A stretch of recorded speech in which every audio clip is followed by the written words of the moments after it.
ومن خلال اهداف في هذا اللقاء. بسم الله. من اهداف مواجهه الفريقين. كره لمصلحه منتخب قطر اماميه ملعوبه كره الماضي وكره بعد ذلك مصعب خضر هي في منطقه الجزاء وطريق الخطا. تعود المحاوله في الجانب المقابل لاسماعيل الحمادي في التغطيه وفي المكان المناسب. ياتي التصد حاول وتسديده تاتي كره ملعوبه لمصلحة كاس الخليل المرتدة.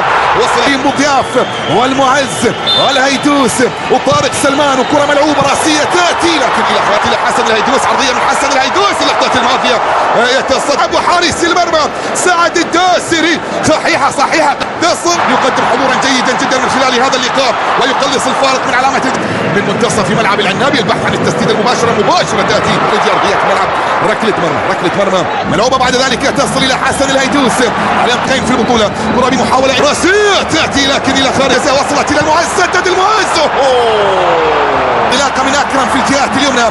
مصعب خضر كذلك. أكرم الآن منطقة الجزاء. عبد العزيز يبحث عن الطريقة المعتادة يسدد لكن في هدفه 11 سجل يمرر داخل منطقة الجزاء ملعوبة. تستمر الأمور بنتيجة التعادل السلبي لتستمر. بعد ذلك الكرة تعود في الجانب المقابل وصلت إلى أكرم عفيف. أكرم الآن يسدد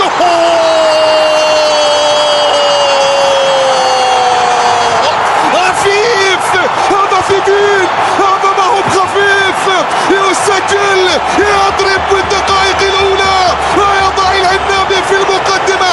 أفضل لاعب في آسيا ويلعب يا عنابي وجمهور دنناهم خبلوهم دائما دخل جاسم يعقوب. عموما كرة بمحاولة ذلك لكن ايضا تغطية وابعاد. وانما هنا حكم الساحة ساتورياجي سير ويبعد الخطر من امام مرمى من اول اهداف اللقاء عن تسجيل الاهداف. كرة بمحاولة ملعوبة الان لمصلحة منتخب قطر وصلت الى ابو ضياف. كرة ملعوبة داخل منطقة الجزاء محاولة تاتي سادية تصدر الجزاء مرت في المرة الاولى عادت بعد ذلك من جديد. مبخوت يسجل ويقلص الفارق الآن. الأمور بخطة لمصلحة العنابي. ملعوبة الكرة داخل منطقة الجزاء راسية تأتي لكن إلى خارج أرضية الملعب. تقدم كانت الطرف الأفضل لكن إلى خارج أرضية الملعب. وصلت إلى أبو علام الذي بالكعب. تسلل على أكرم عفيف. حكم المباراة يشير باستمرارية اللعب في اللحظة الماضية بحكم ممكن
أولى مباريات المنتخبات العربية في مونديال 2026. المنتخب القطري يواجه منتخب سويسرا على ملعب ليفاي يوم السبت الموافق 13 من شهر يونيو 2026 في تمام الساعة 10 مساء بتوقيت مكة على قنوات بي إن ماكس 1 وبي إن ماكس 3 وقناة الكاس 5 وبي إن 4K HDR. تعليق حسن العيدروس وعصام الشوالي وخليل البلوشي.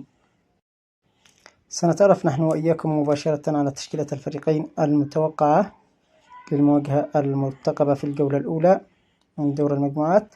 في حراسة المرمى برشم، الدفاع العلوي ميغيل خوخي وهمام، كابر وفتحي بوضياف وأكرم عفيف والمعز علي وإدميلسون في خط الهجوم. هذه هي التشكيلة المتوقعة بالنسبة للمنتخب العنابي القطري بطريقة 4-3-3. يلعب المنتخب القطري في مواجهة منتخب سويسرا الذي يلعب بحراسة المرمى كوبل، زكريا أكانجي الفيدي، فيدمير فريلر، شاكا إبشير، فرقاس، دان ندوي، إيمابولي.